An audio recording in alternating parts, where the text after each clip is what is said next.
사도행전 17장입니다. 오늘 사도행전 17장을 살펴보겠습니다. 바울의 2차 전도 여행이 계속되고 있습니다. 처음에 안디옥 교회를 떠났을 때 실라가 함께 했습니다. 그리고 루스드라에서 디모데가 합류를 해서 이렇게 세 명이서 함께 이제 복음 사역을 다니고 있었습니다. 하나님이 만나게 하신 사람들의 모임으로부터 사역이 시작된 것이죠. 사도행전 지난 시간 16장에서는 빌립보 감옥에 갇힌 바울의 이야기를 봤습니다. 바울이 옥에 갇혔을 때, 이제 복음 사역이 끝났구나 라고 생각했을 수도 있겠죠. 하지만 모든 죄수들이 또 풀려날 수 있도록 옥이 열렸을 때 어떤 사람들은 이 역사를 위해서, 이 죄수들을 해방시키기 위해서 바울이 이렇게 목에 갇힌 거구나 이렇게 생각했을 수도 있겠죠. 하지만 둘 다 틀렸습니다. 하나님의 뜻은 뭐냐면 그 과정에서 간수와 그 가족을 구원해서 루디아와 함께 그 복음 사역 속에서 교회를 만들기 위함이 바로 하나님의 목표셨다는 거죠. 그래서 우리는 이 복음 사역이 어떻게 흘러갈지, 어떤 열매를 맺을지 알 수가 없다.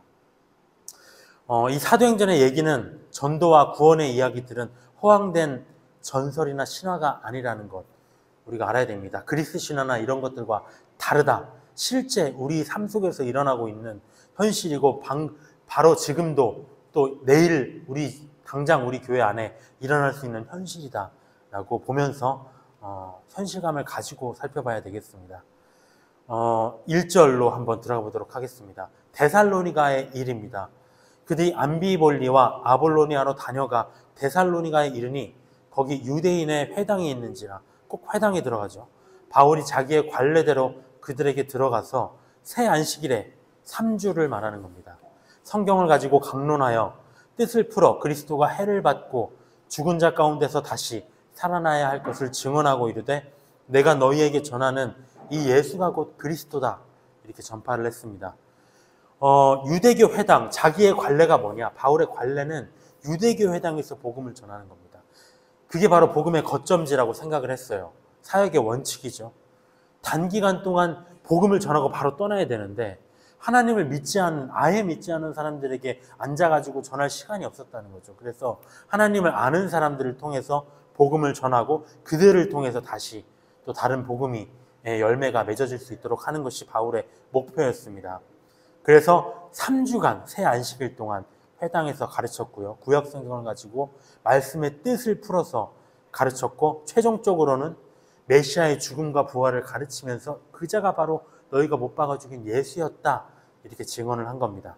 4절에 그 중에 어떤 사람 경건한 헬라인의 큰 무리와 적지 않은 귀부인도 권함을 받고 그들을 따랐습니다. 그러나 유대인들은 시기하여 저자의 어떤 불량한 사람들을 데리고 때를 지어 성을 소동하게 하여 야손의 집에 침입하여 그들을 백성에게 끌어내려고 찾았으나 발견하지 못하매 야손과 몇 형제들을 끌고 읍장들 앞에 가서 소리질러 이르되 천하를 어지럽게 하던 이 사람들이 여기도 이름에 야손이 그들을 맞아들였도다. 이 사람들이 다 가이사 황제의 명을 거역하여 말하되 다른 임금 예수라 하는 이가 있다 하더이다 하니 무리와 읍장들이 이 말을 듣고 소동하여 야손과 그 나머지 사람들에게 보석금을 받고 놓아줬습니다.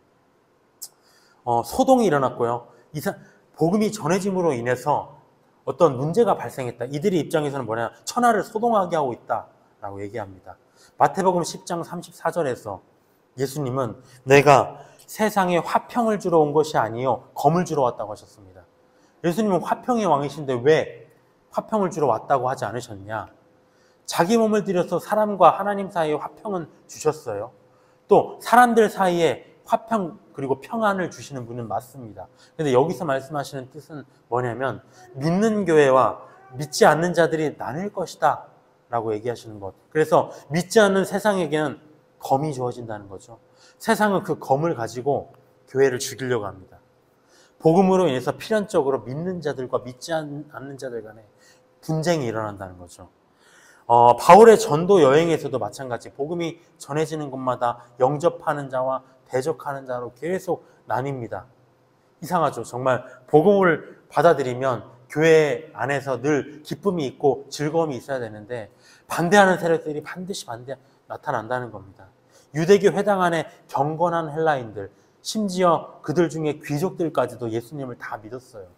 근데 하나님의 택한 백성으로 성경을 가지고 메시아를 기다리면서 대대로 신앙생활을 해왔다는 유대인들은 예수님을 거부했다는 것.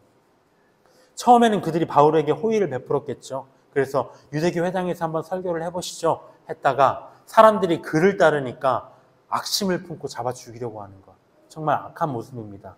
근데 그 중에 야손이라는 사람이 이 바울이 데살로니가 지역에 머물 때 처소를 제공했었는데 이 일로 인해서 고발당하고 보석금을 주고 풀려나는 일이 발생했습니다. 어쨌든 이들을 중심으로 야손과 믿은 헬라인들을 중심으로 데살로니가 교회가 시작되었습니다.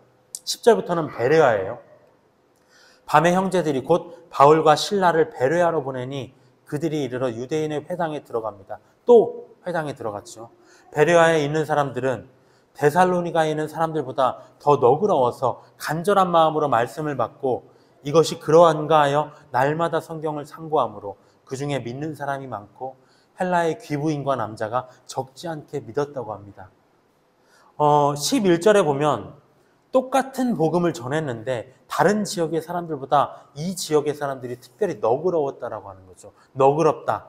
복음의 말씀에 대해서 편견이나 거부감이나 완고함을 품지 않고 열린 마음으로 책망의 말씀이든 좋은 말씀이든 다 적극적으로 받아들이고 좋아했다는 것. 성경의 말씀에 대해서 이렇게 너그러운 성경 말씀을 사랑하는 자들의 특징이 나옵니다. 첫 번째, 간절한 마음으로 말씀을 받았다.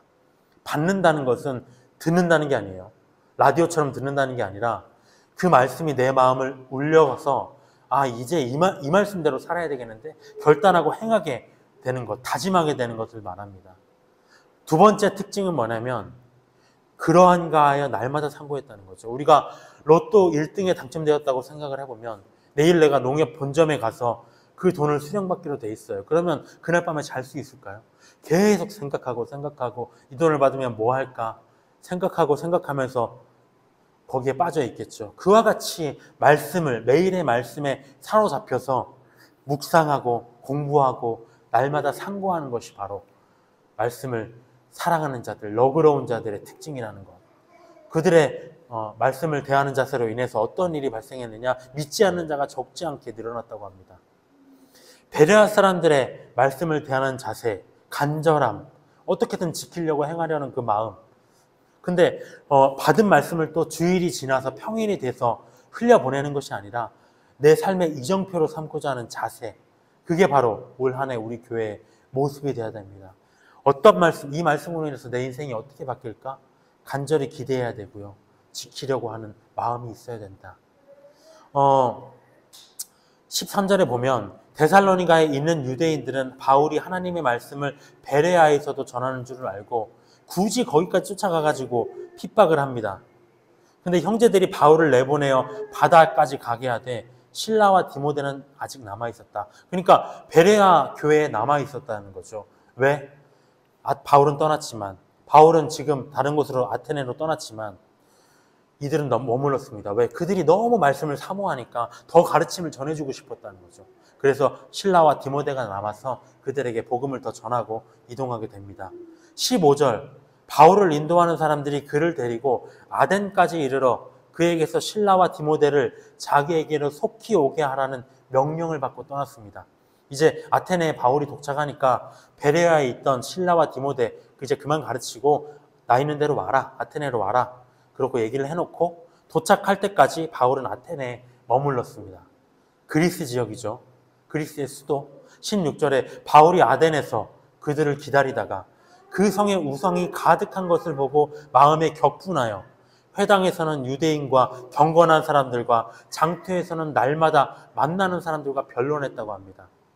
실라와 디모데를 기다리는 동안 그 지역에서 지내면서 우상이 너무 많은 걸 보고 격분했습니다. 우리가 알다시피 아테네, 제우스를 비롯한 그리스 신화의 중심지예요. 그래서 바울은 유대교 회상에서는 유대인들과 또 장터에 나가면 만나는 사람들과 하나님만이 유일한 신이다, 또 예수님만이 유일한 구원자다, 이를 반대하는 자들과 논쟁했다고 합니다.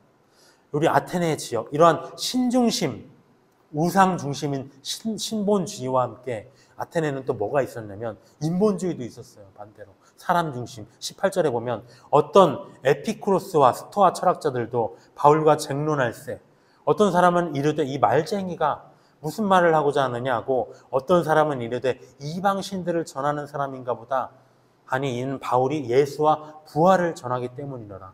이 부분을 좀 볼 수가 있어요. 초기의 그리스는 그리스 신화를 중심으로 한 신화적 사고에 신본주의에 의존했습니다. 근데 점차 어떤 생각이 들었냐면 우주, 자연 이런 걸 합리적으로 이해하고 싶은 거예요. 제우스 이런 거 말고 뭔가 이성적으로 내가 알고 싶다. 그러니까 철학이 등장을 했습니다. 동서양의 문명이 만나는 지역이었어요. 그 지역 속에서 여러 가지 사상이 융합되면서 또 어떤 특성이 있냐면 그 지역이 민주주의의 발원지입니다. 민주주의. 하나님의 뜻은 민주주의를 별로 안 좋아하세요. 독재를 좋아하세요. 민주주의의 발원지에 나였다는 거죠. 자유로운 토론을 하면서 네 말도 맞고 내 말도 맞고 어떤 것이 선인지 어떤 것이 진리인지 한번 따져보자. 이런 철학, 신본주의, 인본주의가 등장을 했다는 겁니다. 그리스 신화가 자기들이 섬기는 신의 행복을 추구하는 신본주의였다면 이 에피쿠로스 학파, 스토아 학파는 사람의 행복을 추구하는 인본주의예요. 어떤 행복? 에피쿠로스는 사람의 행복이 쾌락에 있다고 주장했습니다. 네가 즐거워야 그게 바로 행복이야. 스토아 학파는 뭐냐? 사람의 행복은 그렇게 막 흥청망청 즐기는 게 아니라 덕과 이성과 이런 것들에 있는 거예요. 사람답게 살려고 하는 그런 이성에 있는 것이 바로 사람의 행복이야 라고 얘기를 합니다. 근데 인본주의를 추구하는 이들은 바울에 대해서 뭐라고 하냐면 저 사람이 그리스 신화에 등장하는 여러 신들과 같이 이방인들이 섬기는 또 다른 새로운 신을 전하고자 하는 어떤 신본주의적 사고를 가진 말쟁이 중에 하나구나, 이 정도로 생각했다는 겁니다. 근데 인본주의 철학자들은 다른 유대인들하고 달랐어요. 자기들이 추구하는 바와 다른 사상이라고 해서 핍박하고 거부하지는 않았습니다. 오히려 그들도 제우스와 같은 그리스 신화도 같이 신봉을 했어요. 이것도 맞고 저것도 맞고 다 믿는 겁니다. 그들의 특징은 뭐냐면 새로운 지식이 등장하면 다양성을 이렇게 존중해줘요. 논쟁과 비판을 하면서도 네 사상이 옳으냐 내 말이 옳으냐 겨루는 걸 자체를 좋아하는 거지 유대인들처럼 적극적으로 잡거나 추방하려 하지는 않았다는 거죠. 19절에 그래서 그를 붙들어서 아레오바고로 가며 말하기를 바울 네가 말하는 이 새로운 가르침이 무엇인지 우리가 알 수 있겠느냐? 네가 어떤 이상한 것을 우리 귀에 들려주니 그 무슨 뜻인지 우리가 알고 싶다. 호기심이죠. 믿고자 하는 마음이 아닙니다. 모든 아덴 사람과 거기서 나그네된 외국인들이 가장 새로운 것을 말하고 듣는 것 이외에는 달리 시간을 쓰지 않음이더라. 바울이 전하는 복음을 들은 그들은 새로운 사상에 흥미를 느꼈습니다. 그래서 바울을 붙잡고 자기들에게 알려달라 얘기했어요. 복음을 믿고자 한 게 아니라 그냥 호기심에 의해서. 우리가 전도를 하다 보면 우상을 섬기되 신에 대해서 관심이 많은 사람들이 있어요. 신본주의자들 같은 사람들이 우리 주변에도 있습니다. 근데 반대로 아주 합리적이고 개방적이고 깨어있고 포용적인 것 같지만 사람 중심인 그런 인본주의자들이 있어요. 반대하지 않고. 하지만 누가 더 전도하기 어렵느냐 따져보면 사실은 인본주의자들이 더 어려울 때가 있습니다. 그들에게는 먹히지가 않아요. 이렇게 아테네에 가득한 신본주의, 인본주의의 실태를 바울이 알고 그들을 책망하는 겁니다. 22절에 바울이 아레고바오 가운데 서서 말하되 아테네 사람들아 너희를 보니 범사, 모든 일에 종교심이 많다. 이게 무슨 말입니까? 범사에 종교심이 많다는 건 모든 것을 다 종교와 신으로 삼는다는 것입니다. 그리스 신화의 신들도 종교고 지식과 자기들이 알고 있는 철학도 그들의 종교고 과학도 종교고 지금도 마찬가지잖아요. 일본이나 우리나라 사람들도 어떤 토착신앙이 바로 종교고요. 모든 것을 종교로 삼으려는 종교심이 많다. 근데 바울이 지금 얘기하는 건 뭐냐면 너희들이 주인 삼아야 할 참신, 너희들이 신봉해야 할 그런 유일신은 오직 하나님뿐이다 라고 23절부터 소개를 합니다. 23절에 내가 두루 다니며 너희가 위하는 것들을 보다가 알지 못하는 신에게라고 새긴 단도 보았으니 그런즉 너희가 알지 못하고 위하는 그것을 내가 너희에게 알게 하겠다. 요한복음 4장에 사마리아 여인의 얘기가 나옵니다. 예수님한테 우리 조상들, 그러니까 북이스라엘과 이방인들의 혼합 민족이죠. 그들은 이 그리심산에서 예배를 했습니다. 하나님께 예배했습니다. 근데 당신들 남유다 사람들이죠. 예루살렘 정통 유대인들은 예루살렘에서 예배해야 된다고 하는데 어디서 예배하는 게 참된 예배입니까? 물어봤습니다. 그러니까 예수님이 뭐라고 하셨냐면 예배는 그리심산, 예루살렘 그런 장소가 중요한 게 아니다. 문제는 뭐냐면 너희들은 알지 못하는 것을 예배하고 있고 우리는 아는 것을 예배한다는 것이 문제다. 그러니까 예배는 어떠한 것이 중요하다. 내가 예배드리는 대상, 내가 위하는 신의 실체를 알고 드리느냐가 중요하다는 거죠. 그래서 참된 예배는 뭐라고 하시냐면 성령과 진리로 드리는 예배가 참된 예배다라고 하는 겁니다. 진리는 성경 말씀이죠. 그리고 성령은 성경 말씀 안에서 역사하는 진리의 영입니다. 다 진리에 관한 거예요. 그러니까 내가 위하는 신에 대해서 알기 위해서는 성령과 진리가 필요하다는 것. 그래서 바울은 알지 못하는 신을 가지고 신으로 섬기는 것은 문제가 있다. 알아야 된다. 기독교의 예배에서 그래서 중요한 게 뭐냐. 하나님을 알기 위한 성경의 가르침이 중요하다는 겁니다. 그렇지만 아테네 사람들은 자기들이 위하는 신이 누군지도 모르면서 무엇이든 신으로 삼고자 하는 종교심만 가득한 자들이었다. 헛된 것들을 쫓는 자들에게 하나님에 대해서 선포를 합니다. 24절에 우주와 그 가운데 있는 만물을 지으신 하나님께서는 천지의 주제이시니 손으로 지은 전에 계시지 아니하시고 또 무엇이 부족한 것처럼 사람의 손으로 섬김을 받으시는 것이 아니니 이는 만민에게 생명과 호흡과 만물을 친히 주시는 이심이라. 아테네 사람들이 섬기는 우상들은 그것을 만들고 그것을 놓을 건물을 세우고 그 앞에 제사하기까지 사람의 도움이 필요해요. 신이 사람의 도움을 받아야 돼요.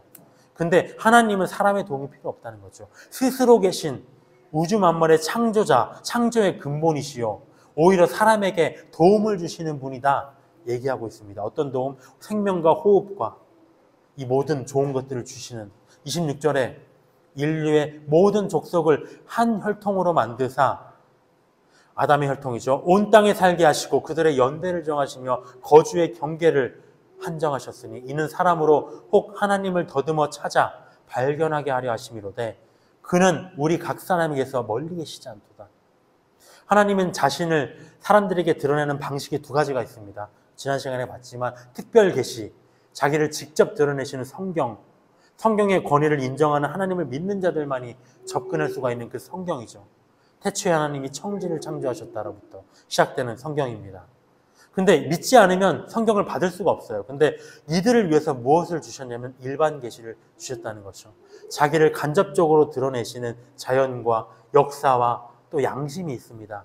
뭔가 내가 신을 믿지 않아도 이렇게 살면 안 될 것 같고 뭔가 신이 있을 것 같다는 생각, 마음속에 그런 것들이 드는 그런 마음이라는 것. 광활한 우주와 자연을 보면서 또 국가들이 세워지고 민족들이 흥망성쇠하는 그 역사를 보면서 세상 모든 것 이런 것들이 우연히 발생되었을 리 없는 것 같은데 라는 마음속에 의문이 드는 양심이 그것으로 인해서 하나님의 존재를 느낄 수 있다는 거죠.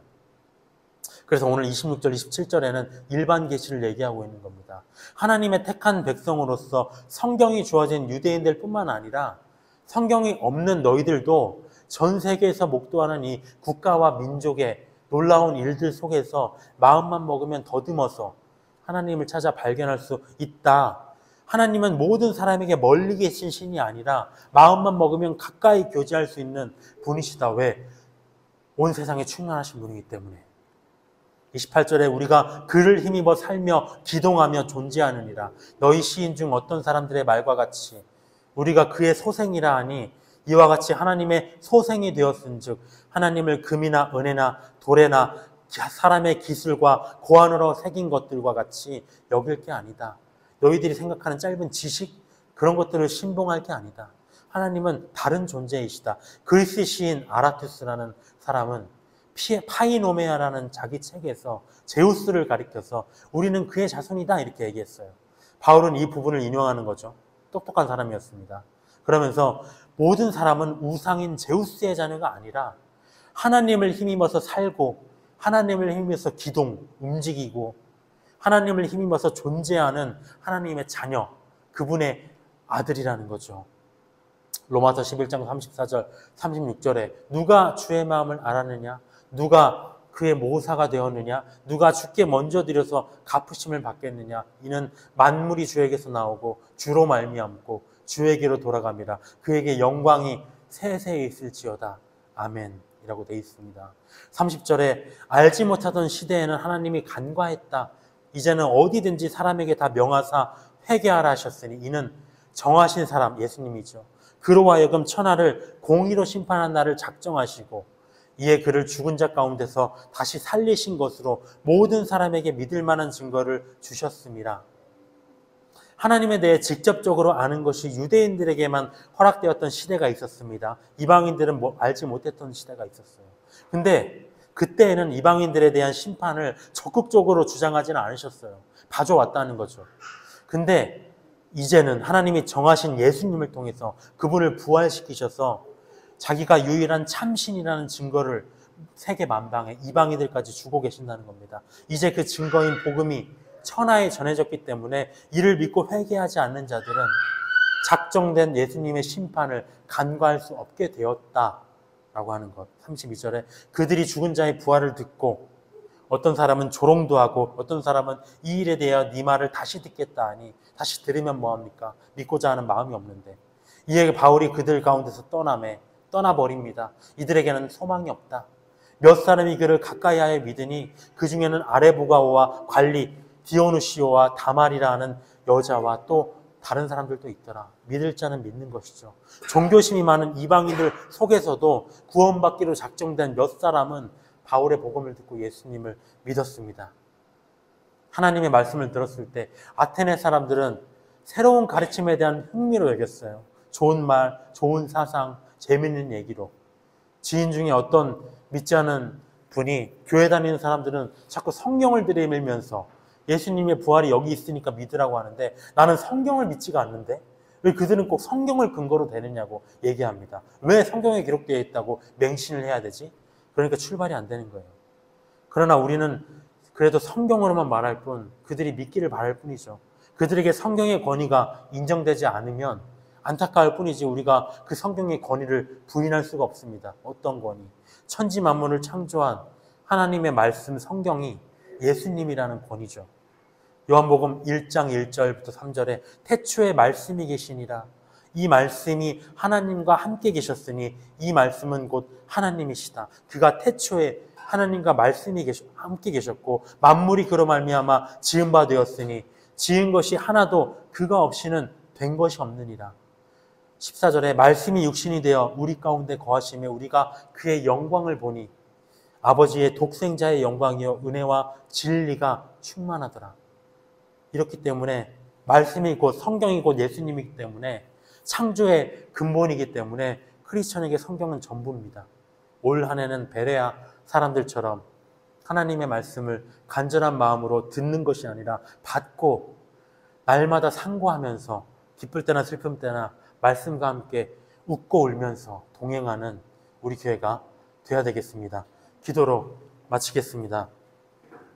주님, 베레아 사람들과 같은 마음을 갖기 원합니다. 우리가 우리 마음속에 주님을 향한 뜨거운 사랑이 사라져가 사그러드는 것 같은 생각이 들 때, 또 우리 앞에 닥친 현실과 암담한 상황들을 보면서 낙심할 때, 그럼에도 불구하고 말씀을 우리 손에 놓지 않게 도와주시옵소서. 우리가 예수님을 너무 만나고자 하나 예수님은 우리 손에 잡히지 않으십니다. 하지만 우리가 말씀을 볼 때 그분이 우리와 함께 하심을 느낍니다. 우리가 말씀을 상고할 때 그 속에서 주님이 우리를 위로하시고 우리가 갈 바를 알리시고 우리와 함께 하시고 우리를 위해서 역사하십니다.